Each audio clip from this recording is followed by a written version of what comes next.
Welcome buat teman-teman, saudara-saudari yang pertama kali datang di persekutuan Kofiologi. Kita punya hashtag di sini.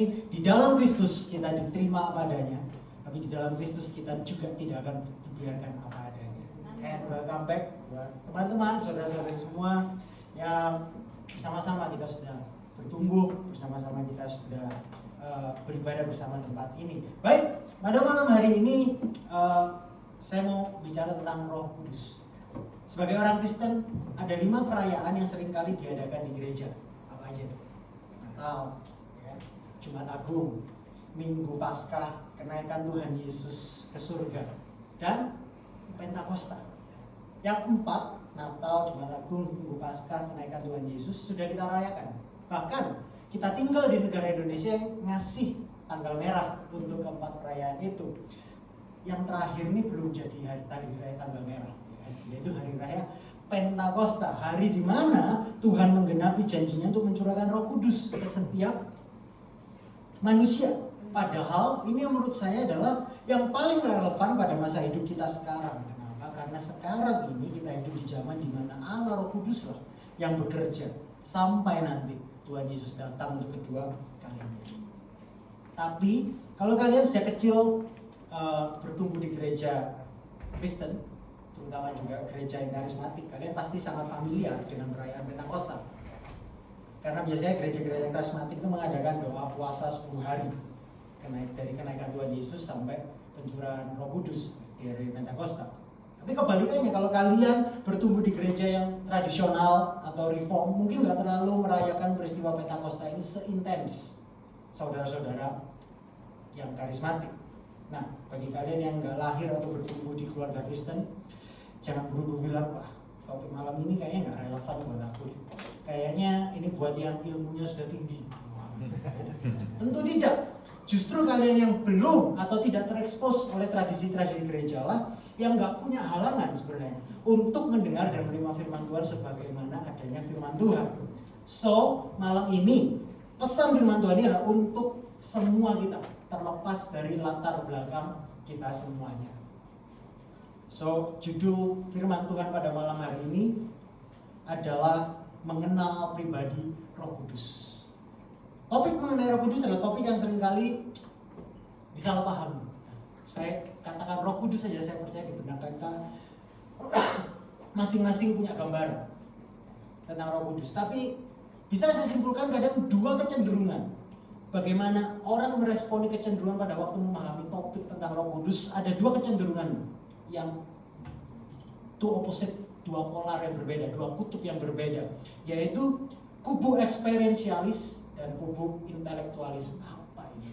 Nah, eksperiensialis itu artinya ketika kita mendengar Roh Kudus, yang keluar adalah orang-orang yang sangat meroh, di mana penekanan selalu ada pada pengalaman Roh Kudus dan sangat menekankan pentingnya memiliki karunia Roh Kudus. Nah, contohnya fenomena di mana banyak hamba Tuhan yang bilang, dikit-dikit saya mendengar Roh Kudus berbicara kepada saya bahwa kamu harus menyumbang seperti janda miskin di Sarfat, dan kamu akan diberkati Tuhan berlipat-lipat kali ganda. Orang akan melihat kamu diberkati Tuhan, dan karena itulah mereka akan memuliakan Tuhan. Mungkin kita sering mendengar hal ini, penekanannya itu sangat roh. Dikit-dikit saya dengar suara dari Tuhan, saya dengar suara Roh Kudus. Bahkan kaum eksperiensialis ini juga sangat menekankan hal-hal yang berada di luar Alkitab, seperti mendapatkan penglihatan, minyak urapan, pengusir segala sesuatu dan pelindung segala sesuatu, tumbang di dalam roh, tertawa di dalam roh, dan lain sebagainya. Nah, sebentar, saya lanjut dulu ya. Sebaliknya, kaum intelektualis, mereka melihat apa yang dilakukan kaum eksperiensialis ini, kekacauan yang dibuatnya, yang diciptakan oleh kaum eksperiensialis ini yang sangat terlalu meroh.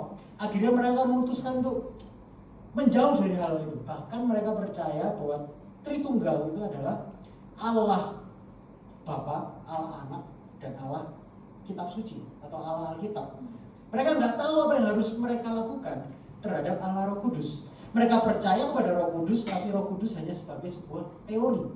Mereka bisa menjelaskannya dengan sangat baik, sangat terperinci, sangat doktrinal, tapi mereka nggak memiliki pengalaman persekutuan dengan Roh Kudus. Mereka punya pandangan yang sangat tinggi terhadap doktrin Alkitabiah, tetapi mereka nggak pernah mengabaikan pengalaman dengan Roh Kudus.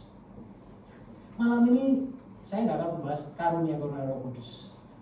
Dan by the way, kalau kalian tanya saya adalah orang yang percaya semua karunia Roh Kudus itu masih berlanjut sampai saat ini. Saya tahu bahwa saya nggak terdengar seperti pengkhotbah karismatik pada umumnya. Bahkan ibadah kofiologi ini tidak seperti ibadah gereja persekutuan karismatik pada umumnya. Tapi saya percaya kepada kelanjutan karunia Roh Kudus, pekerjaan karunia Roh Kudus, ya. karunia berbahasa roh, percaya pada karunia kesembuhan. Tuhan masih melakukan mujizat. Sangat saya percaya. That's adalah alasan kenapa kita menyembah, kita berdoa kepada Allah yang hidup, karena Dia masih bekerja sampai saat ini. Tapi saya juga memiliki pandangan yang sangat tinggi terhadap Alkitab, bahwa koridor pekerjaan Allah Roh Kudus itu ada koridornya, yang mana Alkitab sudah menekankan koridor pemakaian karunia ini.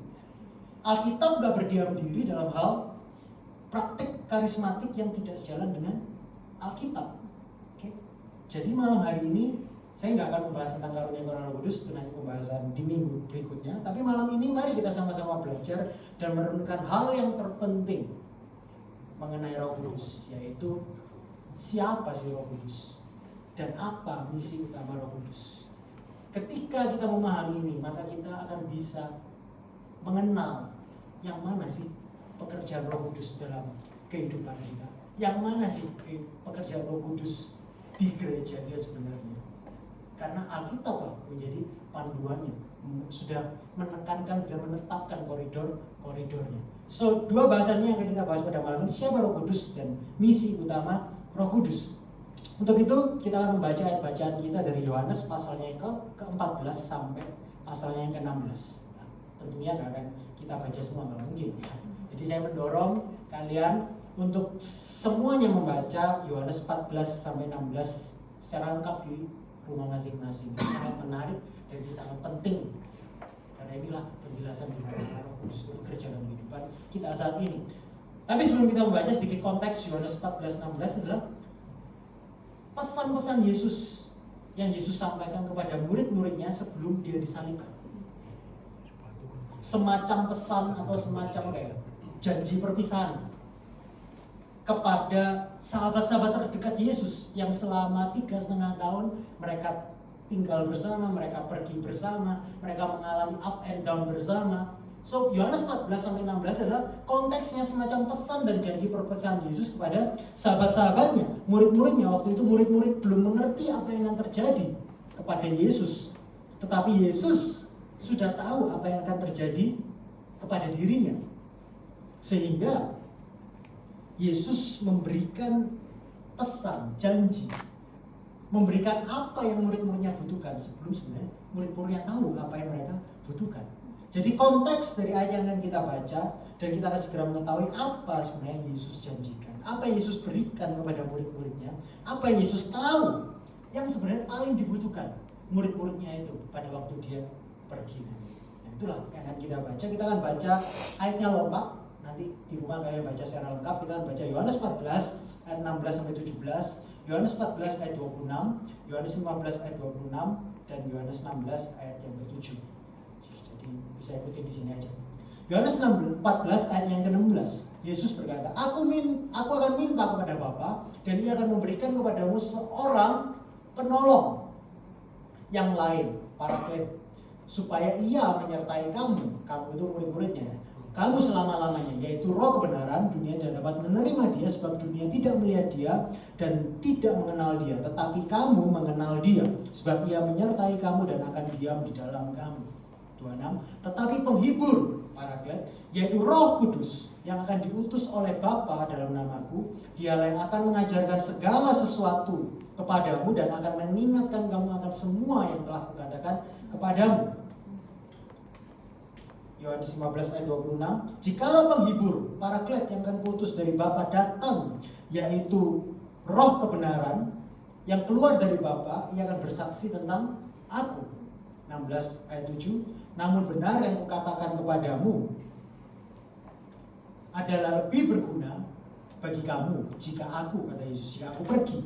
Sebab jikalau aku tidak pergi, penghibur, Paraklet, itu tidak akan datang kepadamu, tetapi jikalau aku pergi, aku akan mengutus dia kepadamu. Kalian lihat ada penghibur, itu semua Yesus memberikan seorang penolong yang lain. Kalau pakai bahasa Inggrisnya itu dipakai kata the helper, penolong. Sedikit pelajaran bahasa, kata asli penolong dalam bahasa Yunani adalah parakletos atau paraklet, parakleton, yang bahasa Inggrisnya diterjemahkan sebagai the helper, penolong. Ada beberapa variasi dalam penerjemahan karena nggak ada satu kata pun dalam bahasa Inggris, bahasa Latin, apalagi bahasa Indonesia yang dapat mengartikan apa arti parakleton itu. Dalam satu pengertian, bahasa Indonesia menerjemahkan sebagai penghibur, penasehat, pembela. Dalam satu pengertian memang terjemahan ini benar. Tetapi Roh Kudus adalah penolong yang membantu, penolong yang lebih daripada itu semua.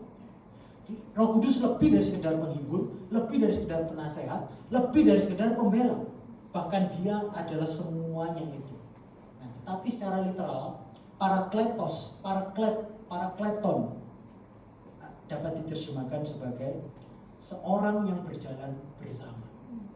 Parakleton itu literally, Roh Kudus itu literally adalah orang yang berjalan, seorang yang berjalan bersama, membersamai. That's what it means by parakleton. Jadi poin saya yang pertama malam hari ini, siapa Roh Kudus? Dari pertanyaan saja. Pertanyaan tadi, siapa? Who, bukan apa. Kita seharusnya sudah tahu, bisa mengidentifikasi jawabannya. Jawabannya adalah siapa Roh Kudus? Roh Kudus adalah seorang pribadi. Yohanes 14 ayat 16 berkata, aku akan minta kepada Bapa dan ia akan memberikan kepadamu seorang penolong. Yesus meminta kepada Bapa dan Bapa mengirimkan seorang penolong. Jelas apa yang Yesus berikan kepada murid-muridnya itu adalah seorang pribadi. Satu pribadi. Dengan kata lain, ayat ini menjelaskan pada kita apa sebenarnya bukan Roh Kudus. Apa yang bukan Roh Kudus? Roh Kudus itu bukan suatu kekuatan, bukan getaran, bukan energi. Roh Kudus itu bukan barang atau benda. Roh Kudus itu bukan fenomena. Tidak hanya kalau pas ibadah muncul bulu kuduk, wah waktu Kristen dinyanyi, bulu kudukku berdiri semua, kayak biasanya getar semua. Lalu kita, oh ini pasti Roh Kudus bekerja. Bisa, tetapi bukan itu. Tetapi Roh Kudus adalah seorang pribadi. Kalau dia seorang pribadi, artinya Roh Kudus punya kehendak, punya hikmat, dia bergerak.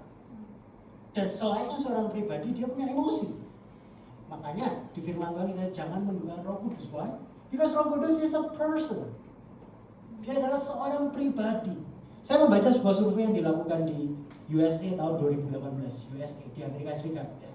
Kenapa di Indonesia nggak ada surveinya? Di sana ada dan di sana negara Kristen, oke? Okay? Tolong diingat, di USA negara Kristen. Tahun 2018, sebuah studi dilakukan oleh Lifeway Research menyatakan bahwa hanya 4 dari 10 orang yang disurvei di Amerika Serikat yang percaya bahwa Roh Kudus itu adalah seorang pribadi Allah. Tuh, nah terus 4 dari 10 loh. That's more than half.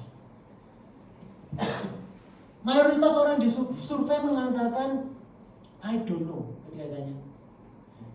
Atau percaya bahwa Roh Kudus itu lebih semacam gelombang kekuatan, energi kekuatan. Semoga kalau tempat ini disurvei hasilnya nggak seperti survei yang di Amerika itu. Kalau disurvei siapa Roh Kudus, kalian bisa melihat bahwa dia seorang pribadi. So Roh Kudus adalah seorang pribadi, tapi tidak sekedar seorang pribadi yang asing, namun Roh Kudus adalah pribadi yang dapat dikenali. Bukan sekedar pribadi yang asing, tapi Roh Kudus adalah pribadi yang dapat dikenali. Dari mana saya tahu hal itu? Itu bukan karena saya mendengar dari Roh Kudus, tetapi karena ayat yang tadi kita baca menjelaskannya. Tadi Yesus meminta kepada Bapa dan Bapa dikatakan mengirim seorang penolong yang lain. Katakan, aku akan minta kepada Bapa dan memberikan kepadamu seorang penolong yang lain. Yang menarik, coba perhatikan kata yang lain. Bukanlah kata yang menggambarkan, dipakai kata alon. Bukan alon lang. Itu bahasa Jawa, itu bahasa Yunani. Alon ini yang lain. Tapi jenis katanya yang lain dari jenis, bukan yang lain dari jenis yang berbeda. Tapi lain dari jenis yang sama persis. Apa artinya? Artinya Yesus akan ingin memberitahu murid-muridnya bahwa, guys, aku, Yesus, adalah penolong yang pertama. Kalian selama 3,5 tahun, kalian lihat akulah penolong kalian. Aku menolong kalian tengah badai, kalian mati, aku damai badai itu menjadi tenang hanya karena ucapan kata-kata. Berapa kali? Banyak. Yesus menjadi penolong yang pertama. Now I will go, but don't worry, karena aku akan mengirimkan alon parakleton, penolong yang lain, penolong yang kedua, penolong yang sama persis dengan aku.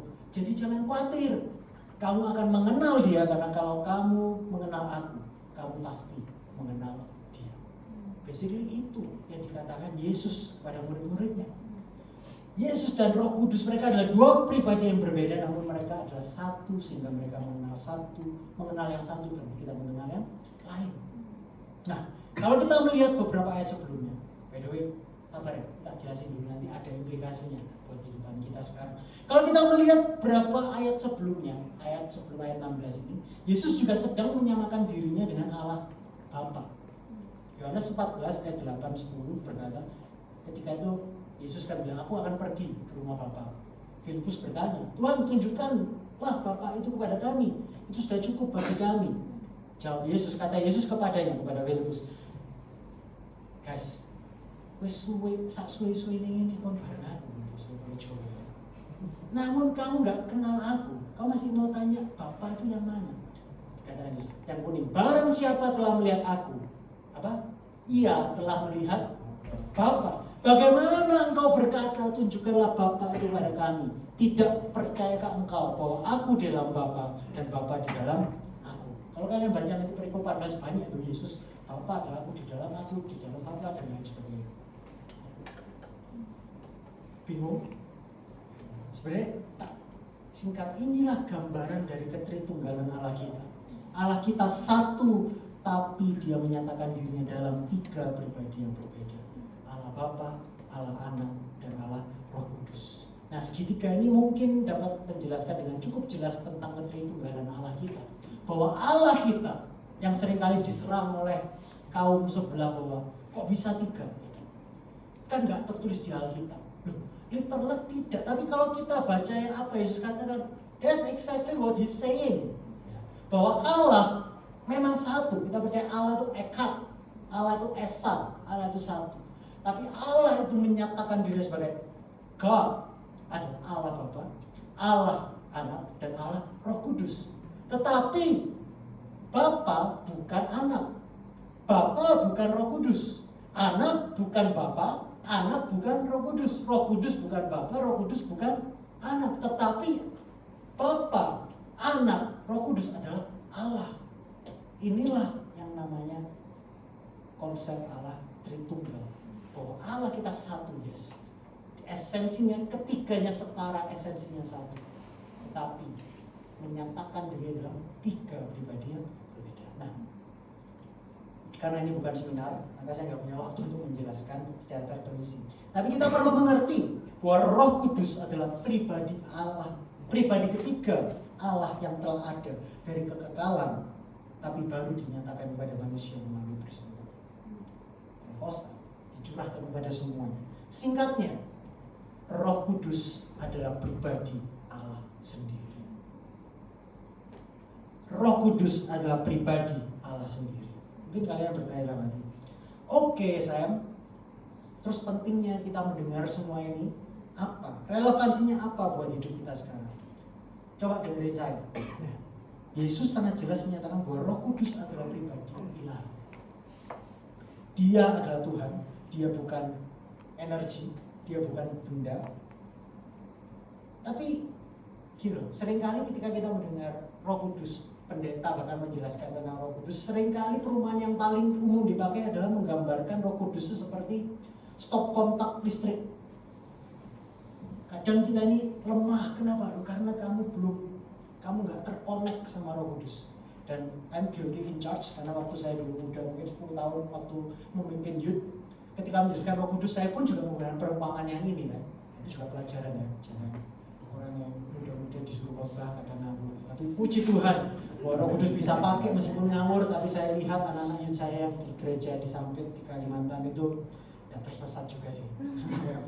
Anyway, seringkali kita mendengar bahwa Roh Kudus itu ibarat seperti stop kontak listrik. Mereka mengatakan bahwa dipenuhi dengan Roh Kudus itu ibarat seperti terhubung ke stop kontak.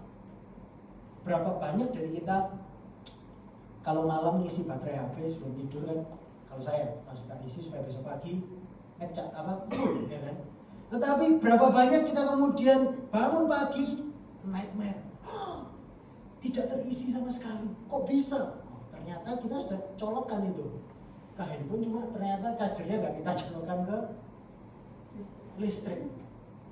Kadang kali banyak perubahan yang kita dengar adalah, nah itulah kenapa kehidupan orang Kristen tidak ada urapan, tidak berenergi, tidak maju, karena tidak terkonek dengan Roh Kudus. Tetapi ini sebenarnya sangat salah. Kenapa? Karena Roh Kudus bukan suatu kekuatan tapi seorang pribadi. Poin yang saya mau katakan, ini poinnya. Cara kita mendekati Roh Kudus, kalau kita menganggap Roh Kudus hanya adalah sebuah energi, sebuah kekuatan, dengan kita mengetahui bahwa Roh Kudus adalah seorang pribadi, itu sangat amat berbeda. Kalau Roh Kudus hanya kuasa, hanya kekuatan, hanya energi, maka dia itu hanya berguna bagi kita. Tetapi kalau kita mengenal siapa Roh Kudus sebagai seorang pribadi, bukan sekedar pribadi, tapi dia adalah pribadi Allah sendiri, maka sebenarnya dia itu berharga buat kita. Jika Roh Kudus hanya kuasa, kita akan bertanya, bagaimana aku bisa mendapatkan lebih banyak Roh Kudus? Dan kalau boleh jujur, seringkali motivasi dibaliknya adalah digunakan untuk kepentingan kita sendiri. Tapi jika kita berpikir bahwa Roh Kudus adalah seorang pribadi, maka kita bertanya, bagaimana aku bisa mengenal Roh Kudus lebih baik lagi? Bagaimana aku bisa mengenal Roh Kudus lebih lagi? Relasi jadinya. Pada akhirnya kita akan melihat perbedaan yang sangat jauh. Yang satu berbicara tentang bagaimana, tapi yang kedua berbicara tentang siapa. Yang satu bicara tentang langkah-langkah yang biasanya sifatnya transaksional, yang kedua bicara tentang relasi yang personal. So tanpa mengenal Roh Kudus sebagai seorang pribadi Allah sendiri, sebenarnya kita rentan hanya menggunakan Roh Kudus untuk kepentingan kita sendiri. Gak ada bedanya sama apa? Orang yang punya benda gaib, punya keris, itu mengandung kekuatan. Dipakai apa? Ya, supaya laris, mungkin pekerjaan. Ada yang bilang supaya aku jadi simpenan, jadi aku ketok ganteng, kan ada. Jadi klinik bisnis. Saking kita Kristen, kita nggak punya, Tuhan nggak kasih kita pedang, nggak kasih keris, kasihnya Roh Kudus. Tapi kita kadang punya wawasan yang sama dengan memanfaatkan Roh Kudus, seperti kita punya benda-benda yang dipercaya punya energi tertentu, memberikan manfaat tertentu. Kita mengejar manfaatnya, bukan pribadinya. Halo. Makanya nggak cek kalau zaman kayaknya muncul di YouTube saya, di story random Instagram sekarang, ada yang mencampurkan kekristenan dengan New Age movement, meditasi, ambil positif energi, yang sebenarnya itu adalah ilmu Hinduism, Buddhism, Qi itu loh. Tapi sekarang mereka mencampurkan bahwa ini juga Kristen, kan energi, kalian punya Roh Kudus yang memberikan energi, justru itulah yang akan mengubahkan, mentransformasi dan ini ajaran dari mana lagi? But itu yang terjadi di zaman kita sekarang. Gak heran kenapa? Kalau kita berpikir bahwa Roh Kudus itu hanya sebuah energi, kekuatan, diperlakukan seperti benda, that's exactly the outcome-nya. Itulah yang keluar. Justru karena kita tahu, Alkitab memberitahu kita bahwa tanpa mengenal Roh Kudus sebagai seorang pribadi, kita hanya akan menggunakan Roh Kudus, memanfaatkan Roh Kudus untuk kepentingan kita sendiri. Padahal Galatia 5:25 berkata, jikalau kita hidup oleh Roh, baiklah hidup kita juga dipimpin oleh Roh. Lalu, kalau kita punya benda keris, kita yang mau pimpin keris ini yang kita rawat untuk kepentingan. Tapi jika kita hidup oleh Roh, siapa yang pimpin kita? Roh. Justru karena Dia adalah Allah, maka Dia punya otoritas penuh untuk memimpin hidup kalian dan saya. Semakin kita mengenal pribadi Roh Kudus, ini loh, semakin kita akan rela dan mau, bahkan senang dipimpin oleh pribadi Roh Kudus itu. Amin. Masih mengikuti sampai di sini? Nah, kita lanjutkan poin 1 ini sedikit lagi. Mari kita perhatikan kembali ayat 16 sampai 17. Yohanes 14, 16, 17. Aku akan minta kepada Bapa dan Ia akan memberikan kepada seorang penolong yang lain. Katakan supaya Ia menyertai kamu selama-lamanya, yaitu Roh kebenaran. Dunia tidak dapat menerima Dia sebab dunia tidak melihat Dia dan tidak mengenal Dia. Perhatikan, tetapi kamu mengenal Dia sebab Ia menyertai kamu dan akan diam di dalam kamu. This is amazing, this is luar biasa. Yesus menyebutkan Allah Roh Kudus akan menyertai mereka selama-lamanya. Berapa lama selama-lamanya itu? Forever. Selama-lamanya. Dan perhatikan kata yang kedua, diam di dalam kamu. Dicatat Roh Kudus akan diam, tinggal. Bahasa Inggrisnya pakai dwell, abide. Istilah ini adalah sesuatu yang menarik untuk dipahami. Saya bayangin murid-murid Yesus pasti berpikir, Yesus ini nonsense. Karena murid-murid adalah orang-orang Yahudi yang mereka tahu kisah-kisah di Perjanjian Lama, bahwa Roh Kudus itu memang sudah ada di Perjanjian Lama. Tapi Roh Kudus itu terwakili dengan kata hinggap.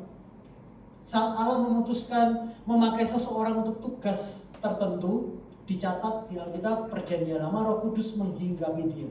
Contoh, kalau kalian baca Hakim-Hakim, ada Otniel, ada Gideon, ada Simpson. Itu orang-orang yang dipakai Tuhan untuk memimpin bangsa Israel, untuk melindungi bangsa Israel dari lawan-lawannya. Dikatakan mereka dipenuhi Roh Kudus. Mereka dihinggapi, bahasanya pakai kata dihinggapi Roh Kudus. Dan terkesan saat tugasnya selesai, Roh Kudus itu selesai, keluar. Atau kalau orang itu melanggar peraturan, melanggar hukumnya Tuhan, Roh Kudus meninggalkan orang itu. Contohnya Raja Saul. Raja Saul, raja pertama orang Israel, diurapi Roh Kudus. Tapi saat dia melanggar hukum Tuhan, Roh Kudus dikatakan Roh Kudus meninggalkan Saul. Itu ada di 1 Samuel 16 ayat 14. Sedangkan ayat ini berkata, kalimat janji Yesus dalam teks Yohanes ini berkata, Roh Kudus itu akan tinggal secara permanen. Artinya apa?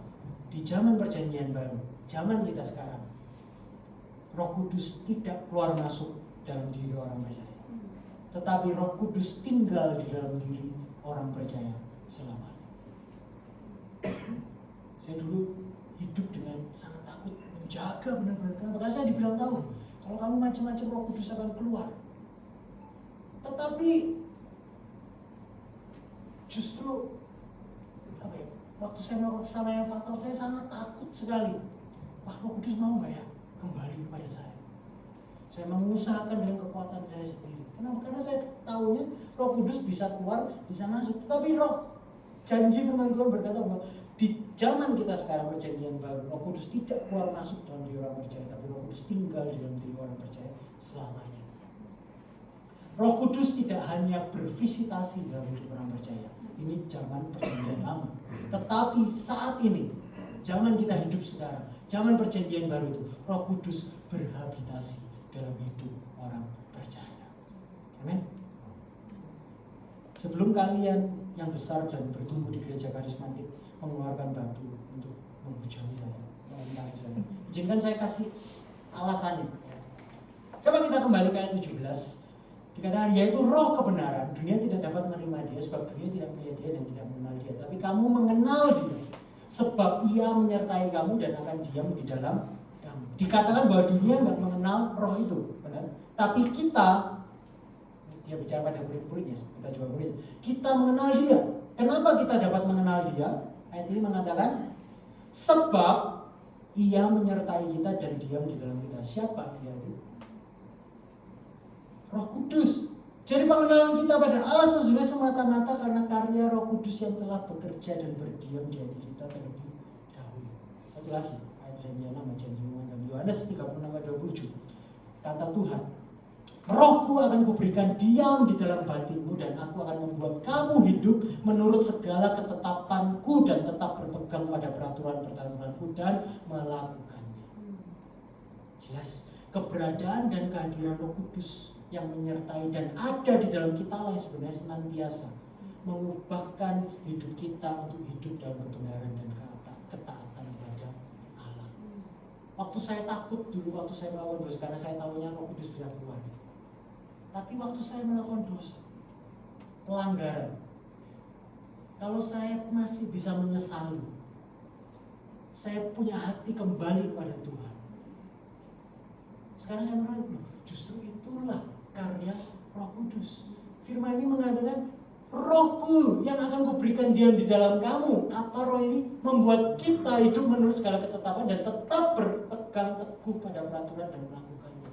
So mereka balik justru karena roh itu dijanjikan tidak akan pergi kemana-mana, akan diam di dalam diri orang percaya. Yes, kita meresponinya, tapi kita nggak bisa meresponi sesuatu yang tidak ada dalam diri kita.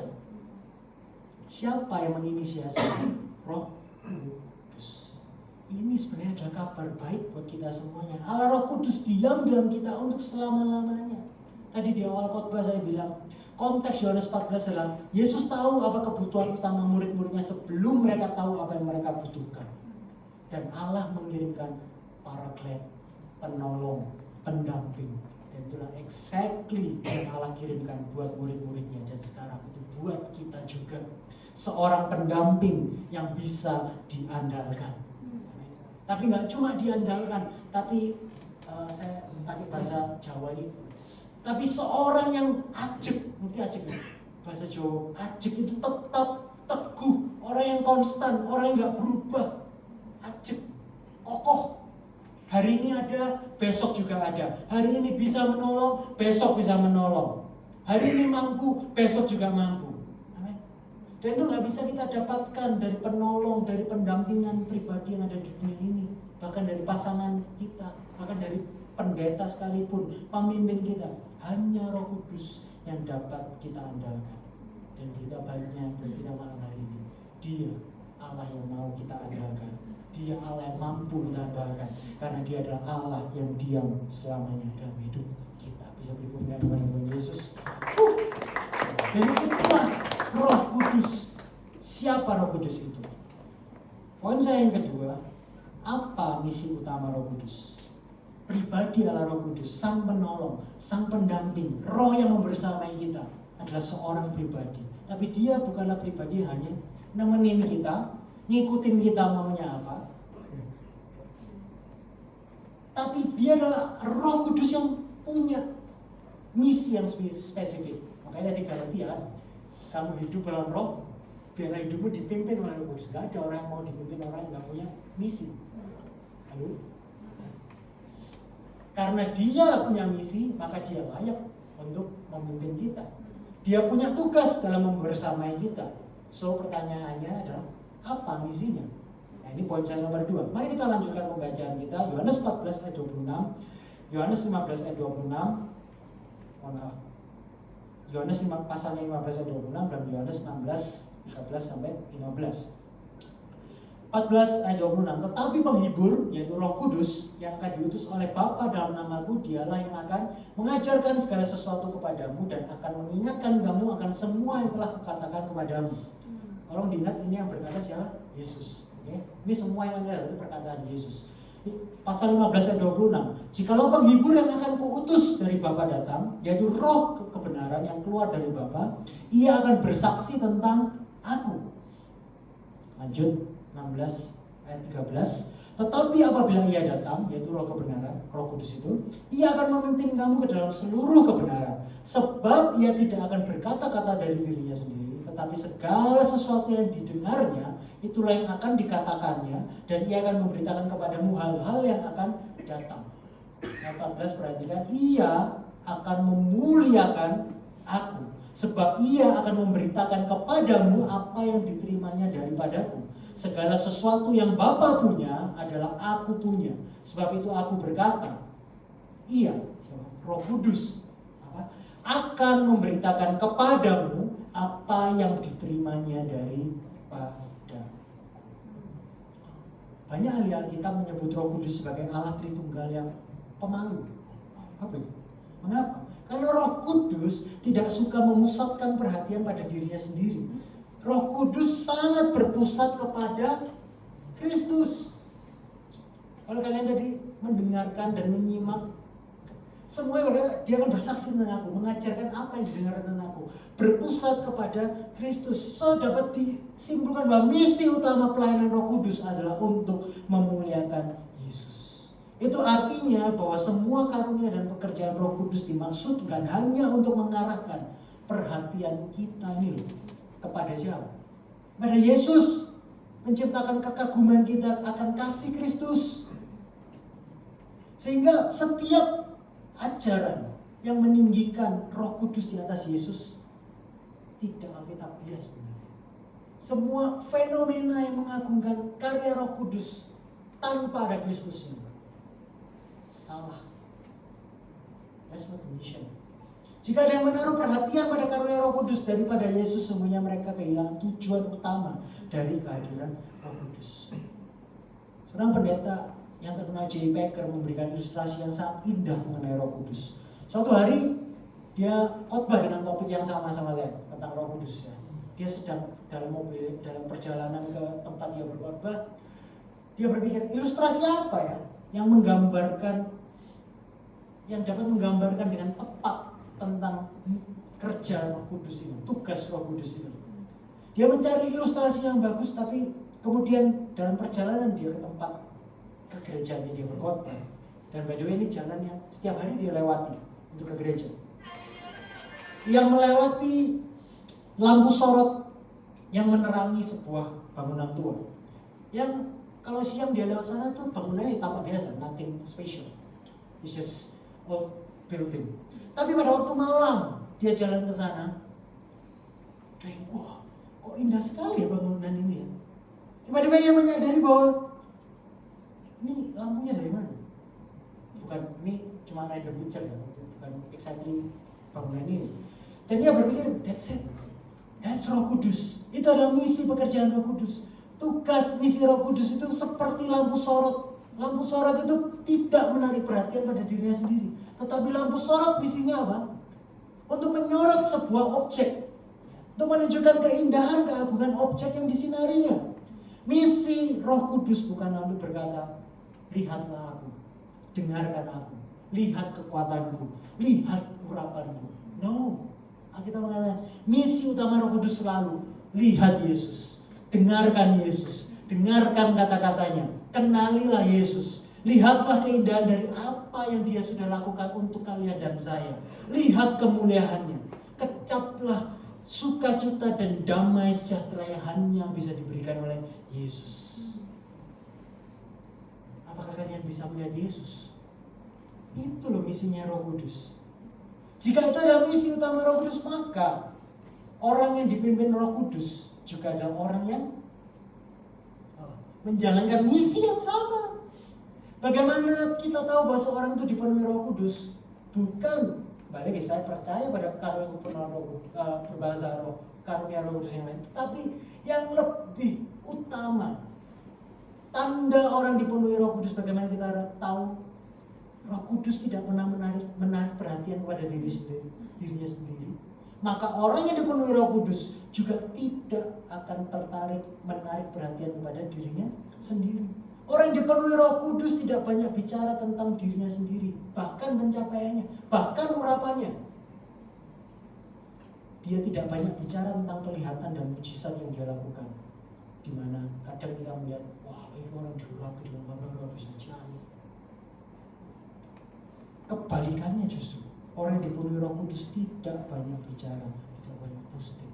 Kalaupun karunia itu luar biasa. Kalau kalian baca nanti Kisah Para Rasul pasal 4, pada waktu Petrus dan Yohanes dipenuhi dengan kuasa Roh Kudus luar biasa, mereka banyak orang disembuhkan. Tapi waktu mereka takjub akan dia tanya, dari kuasa mana? Itu pasal yang panjang, ayatnya panjang. Petrus cuma bilang, ngapain kamu kaget sama ini? Ada belasan ayat Petrus menjelaskan kepada orang itu, bukan menjelaskan urapannya, bukan menjelaskan dirinya, dia langsung menjelaskan Yesus Kristus. Orang yang dipenuhi Roh Kudus nggak banyak bicara tentang apa yang harus kita lakukan untuk Tuhan. Kebalikannya, orang yang dipenuhi Roh Kudus banyak bicara tentang Yesus dan apa yang telah Yesus lakukan buat hidup orang itu. Orang yang dipenuhi Roh Kudus tidak bisa tidak membicarakan tentang kabar baik Injil. Saya kasih satu lagi ilustrasi. Orang yang dipenuhi Roh Kudus itu seperti seorang tour guide. Roh Kudus itu seperti seorang tour guide sebenarnya. Bayangin kalau kalian sedang udah nabung banyak, ini kan London kan. Kalian nabung banyak supaya bisa pergi ke London. Kalian di London hire seorang tour guide. Tapi tour guide-nya waktu melihat, ini saya belum pernah ke London sih, Big Ben ya. Big Ben dan itu MI6, kalau James Bond kan MI6 menjelasin itu ya, bangunan ini sejarahnya. Kalau saya suka history, saya kalau hire tour guide saya mau yang pintar, yang tahu sejarahnya, di bangunan dibangun kapan, siapa yang ada di dalam sana, yang spesial apa, benar. Tapi kalau tour guide itu pada saat memimpin saya ke sana, dia memang kita berada di lokasi sana, tapi yang dia bicarakan, kalian tahu, aku punya pacar baru ini ganteng. Ini kan tour guide-nya cewek, ganteng. Aku kemarin baru ngedate sama dia tuh baik, nggak kayak pacarku yang dulu. Apakah kalian nggak mau ngutang? Apakah yang dia ceritakan itu benar? Dia benar. Apakah dia jujur? Yes. But I'm not here. Tugasmu bukan itu, benar? Sama dengan Roh Kudus. Misi utama Roh Kudus adalah mengarahkan kita kepada objek subjek, yaitu Yesus itu. Orang yang dipenuhi Roh Kudus juga not full of himself, not full of myself, not I, me and myself, tetapi selalu berpusat kepada Kristus. So, misi utama pelayanan Roh Kudus adalah untuk mengarahkan perhatian kita hanya kepada Yesus dan memuliakan Yesus. Amin. Jadi siapa Roh Kudus? Roh Kudus adalah pribadi Allah sendiri. Dan mengenal Roh Kudus sebagai seorang pribadi itu sangat berbeda kalau kita hanya mau tahu Roh Kudus itu hanya benda atau energi atau kekuatan. Kita hanya berakhir dengan memanfaatkan Roh Kudus. Tapi Roh Kudus itu kan Allah. Basically kita ini memanfaatkan Allah. Dan kita perlu bertobat dari semuanya itu. Misi Roh Kudus adalah memuliakan Kristus. Roh Kudus selalu kristosentris. Saya akan tutup dengan ini. Apa dasar kita bisa yakin? Kalau di teks yang kita baca berkata bahwa Roh Kudus akan diam di dalam diri kita selama-lamanya. Apa dasar kita bisa yakin bahwa Roh Kudus berhabitasi di dalam diri kita selama-lamanya? Bagaimana mungkin Allah dapat tinggal di dalam diri manusia ini? Padahal ayatnya jelas 1 Korintus 3 ayat 16-17. Tidak tahukah kamu bahwa kamu adalah bait Allah dan bahwa Roh Allah diam di dalam kamu? Jika ada orang yang membinasakan bait Allah, maka Allah akan membinasakan dia. Sebab bait Allah adalah kudus. Dan bait Allah itu ialah siapa? Kamu, saya, kalian. Tapi kalau kita jujur, ini adalah sebuah masalah, punya masalah. Alkitab mengatakan tubuh kita adalah bait Allah dan Roh Allah diam di dalam kita. Tetapi kita juga tahu berapa kali kalau kita jujur kita gagal hidup kudus, hidup memuliakan Allah. Berapa banyak kita pakai bait Allah ini tubuh kita ini untuk melakukan hal yang seharusnya tidak kita lakukan. Mungkin kita nggak berzina, mungkin kita tidak menipu, mungkin kita tidak berlaku jahat. Tapi berapa banyak kita pakai tubuh ini untuk mencari kemuliaan diri sendiri. Kita bekerja keras pakai tubuh ini, pakai energi yang Tuhan pakai demi mendapatkan uang berlimpah. Demi apa? Mengejar status diri sendiri, kenyamanan, pengakuan. Kita rawat tubuh ini. Habis banyak waktu, relasi dan resource untuk kejar kekaguman orang, kemuliaan diri sendiri.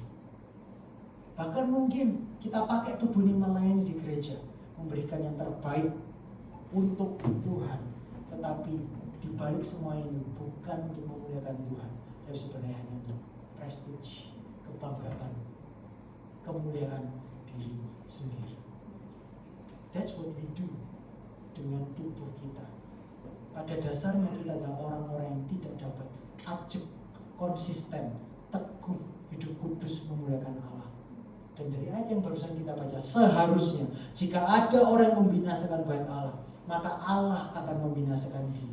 Jika bait suci itu tidak kudus, seharusnya Roh Kudus tidak dapat tinggal di dalam bait suci itu. Tetapi bukankah tadi janji Tuhan, Roh Kudus bisa, akan, dan sudah berhabitasi dalam diri kita? Manusia yang tidak konsisten ini, bagaimana mungkin? And this is the good news. Jawabannya adalah Kristuslah jawabannya. Ayat terakhir di 1 Korintus yang juga ayat terakhir kita pada malam hari ini adalah jawabannya. Ayatnya yang ke-23 berkata, tetapi kamu adalah milik Kristus dan Kristus adalah milik Allah.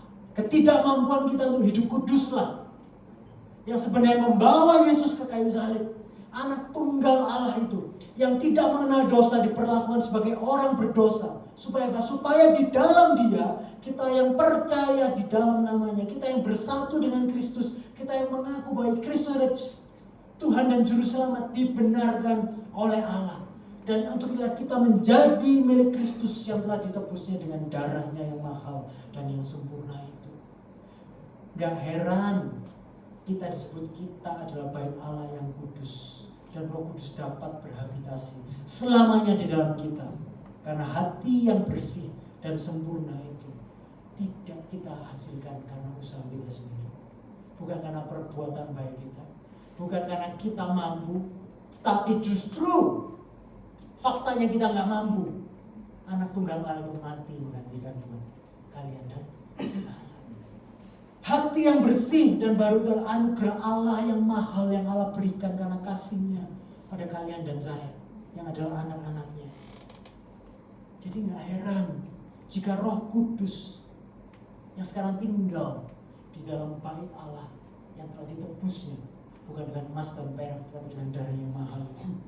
Roh Kudus itu selalu memuliakan Yesus karena dia tahu ini dibayar, kalian dan saya dibayar dengan darahnya yang mahal. Bukankah seharusnya, selayaknya, dan sepatutnya orang yang dipimpin Roh Kudus juga sadar dan tahu seluruh hidupnya hanya untuk memuliakan Yesus. Ini kabar baik buat kita. Seperti aku kita nyanyikan, His mercy is more. Kita adalah milik Kristus bukan karena kita orang baik, tapi karena Kristus yang baik, tapi dia justru mati seperti orang berdosa. Tapi kita yang seharusnya mati di kayu salib, kita tidak menerima ganjaran yang setimpal dengan kesalahan dosa kita. Karena Kristus yang menggantikan kita. Dan sekarang berkat Kristus itu menjadi milik kalian dan saya. So, seberapa tidak layaknya kalian ketika kalian datang ke hadapan Tuhan. Seringkali apa yang menghalangi kita merasa, aku gak cukup layak, dosaku terlalu besar. Tapi malam hari ini firman Tuhan mengatakan, justru karena itulah Tuhan tahu kita gak mampu, but His mercy is more. kasihnya lampaui dosa. Mari kita datang ke hadapan Tuhan. Bagi kalian, saya dengar kita semua mari berdiri.